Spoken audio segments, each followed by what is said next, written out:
भगवान के विधान को केवल भजन बल से ही, दूसरा कोई बल छू छा ऐसा कोई, ये सब हमारी तो समझ में आज तक नहीं आया। और बड़े बड़े सिद्धों से मिले हैं, बड़े बड़े सिद्ध महापुरुष गंगा किनारे एक से एक परम पवित्र भगवत प्रेमी महात्माओं से मिले। ये सब आज जो नौटंकी नाटक हो रहा है बहुत है, कल अभी और देखना, आगे कलयुग में और देखना। हाँ, बहुत है नौटंकी नाटक। हम कह रहे हैं घर बैठो, राम राम जपो, हरि हरि जपो, राधा राधा जपो, बड़े बुजुर्गों की सेवा करो, 4 रोटी तुम्हारे पास एक्स्ट्रा हो, किसी भूखे को खवा दो, तुम्हारा पक्का मंगल होगा, इसमें घाटे की बात नहीं है। और तुम इधर उधर भटकते घूमो तो बेकार की बात है। नाम जप करो। भक्ति का मतलब है दुख सुख सहना, भक्ति का मतलब है प्रभु की प्राप्ति करना, भक्ति का मतलब अज्ञान का नाश कर लेना, भक्ति का मतलब अपने आत्म स्वरूप को जान लेना, इस संसार चक्र से मुक्त होना। संतों का संग है इसके लिए। आज संतों का मतलब, किसी के आगे भी संत लग रहा है, पैजामा कुर्ता पहने संत, पैंट शर्ट पहने संत, मनमानी संत। आज हमारा समाज बड़ा भटकाव में जा रहा है। सच्चे मार्ग के संतों की बात सुनना नहीं चाहता।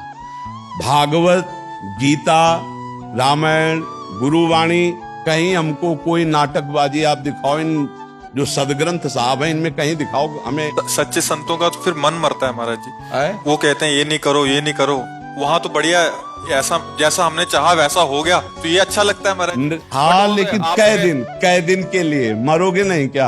आए दिन आप सत्संग में बोलते रहते हैं मरोगे, जाना है, ये करना है, तो ये तो कष्टदायक लगता है महाराज। हाँ, इसीलिए हम भगवान की बड़ी कृपा मनाते कि ऐसा बोलने के बाद भी लोग सुनने आ रहे हैं। मतलब कलिकाल में भगवान की बड़ी कृपा है, क्योंकि यहाँ न कोई जंतुर भरा जाता है, न यहाँ किसी को आशीर्वाद दिया जाता, न कोई किसी के रोग की चर्चा नहीं कर सकते तुम, कोई बातचीत संसारिक नहीं कर सकते, भगवान की केवल चर्चा।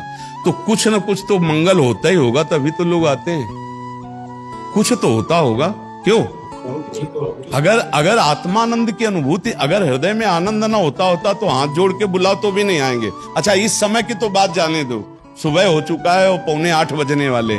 रात्रि के हम आज 12:30 बजे जगे थे, और 12:30 बजे नहा धो के निकले कि आज अकेले निकलेंगे हम, कि कोई हमें ना मिले।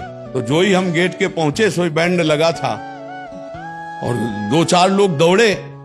सो हम कहा, बोले महाराज जी मत जाना, रोड भरा हुआ। हम कहा 12:30 बजे ना किस लिए निकले थे, कि अकेले निकल जाएंगे? बोले बिल्कुल नहीं निकल पाओगे। तो हम कहा क्या करें? बोले लौट जाओ। फिर लौट गए। फिर जब ये लोग आए 2 बजे, तो फिर सब 2 बजे पूरे बैच के साथ निकले। बोले भूल मत करना, नहीं पैर छूने में आपका हो जाएगा सब कार्यक्रम। इतने पैर छूने वाले हो जाएंगे। 60 पैसा दे के बुलाए जाए तो रात में ना आएंगे, तो कुछ ना तो कुछ होगा। श्री जी कहीं ना कहीं तो सबका मंगल कर ही रहे होंगे। महाराज जी जो चल पड़ा, महाराज जी इसमें एक है जो चल पड़ा वो अनुभव कर लेगा, बट जो अभी मतलब कि मेरी मनोकामना पूरी हुई तो वो वहां जाएगा जहां मतलब उसको तत्काल मिल रहा है, वो यहाँ कभी नहीं आना। वैसे तत्काल वाला जो कार्यक्रम है उसको समझना चाहिए। हम बार बार उदाहरण देते हैं कि बड़े बड़े महापुरुष समर्थ हुए हैं, जैसे रामकृष्ण परमहंस जी, बड़े बड़े अब भी काफी सिद्ध महापुरुष हुए हैं। भाई जी हनुमान प्रसाद पोद्दार जी, राधा बाबा, कई ऐसे महापुरुष हुए। उनके शरीरों में रोग देखे गए, कष्ट देखे गए। क्या भजन बल से वो नहीं मिटा सकते थे? क्या आप विचार करके देखना। भजन बल है कष्टों को लांघकर परमात्मा प्राप्ति करने के लिए। सच्चाई का मार्ग आजकल बहुत ढक गया है, बहुत ढक गया है। कोई सुलझा हुआ व्यक्तित्व अध्यात्म की तरफ चल पाता है। बड़े भाग पाइप सत्संगा, बिना ही प्रयास होई भवभंगा, नहीं तो संसार का। अब आप विचार करके देखो, भगवान को कौन प्राप्त करना चाहता है, कहां प्राप्त करना चाहता है? और हम आपसे सच्ची कहते हैं, दुख मिटाने की सही एक दवा है मंगल भवन भगवान का नाम जप करना। सही बात कह रहा हूं, किसी से आशीर्वाद मत मांगो। राम राम, कृष्ण कृष्ण, हरि हरि, राधा राधा जपो। अगर तुम्हारा मंगल न हो जाए तो हमें बताना। भाव कुभाव अनख आलसहु, नाम जपत मंगल दिशि दसहु। 10 दिशाएं मंगलमय। और देखो केवल प्रवचन नहीं कर रहे, दोनों किडनी खराब, कल डायलिसिस हुआ था, डायलिसिस के बाद एक भी अन्न पाने की ताकत नहीं रह जाती, शाम के कुछ पाया नहीं। आपको क्या निराश लग रहे हैं, क्या हताश लग रहे हैं, क्या परेशान लग रहे हैं? आप विचार करके देखो, ये है भगवान के भजन का फल। रोग मिटाना नहीं, रोग से लड़ना। और जो भजन हो रहा है वो भगवान की प्रसन्नता के लिए हो रहा है, भगवान की प्राप्ति के लिए हो रहा है। और वही आप कहीं ना कहीं उसी की गंध से खिंचे हुए आ रहे हो। आप पता नहीं आपको कि क्या मिलना। अभी आप निकलो, आपको पूछा जाए क्या मिला है, तो आप ना लड्डू दिखा पाओगे, ना जंतुर दिखा पाओगे, ना राख दिखा पाओगे। लेकिन आपको कुछ मिला, वो आप भी नहीं बता पाएंगे क्या मिला।